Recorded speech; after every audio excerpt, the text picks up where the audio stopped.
Earlier this year, my car was involved in a car accident.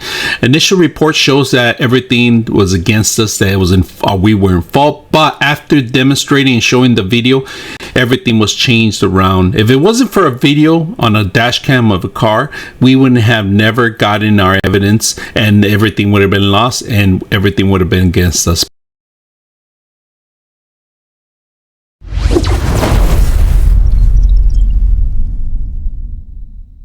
Hey, today we're going to talk about the Riddler 3-channel dash cam. Let's look at it.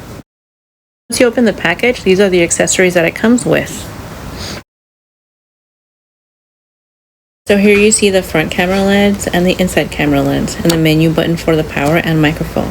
And this is the rear camera that will be attached to the back of the car for rear viewing. Plug the power adapter into the car cigarette lighter socket. You'll notice a red light will come on to let you know it's ready. And don't forget to insert the SD card and connect the dash cam to the USB charger. Your dash cam will automatically turn on once you turn on the car. This is an example of what the screen will look like once the camera is on, with some of the features presented.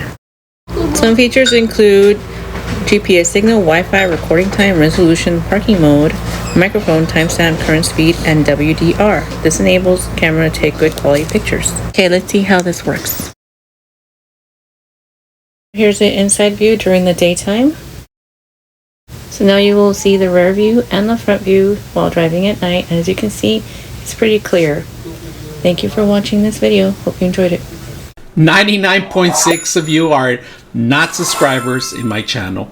I hope that the content helps you out and that you find it very useful. And I hope you hit the like and subscribe.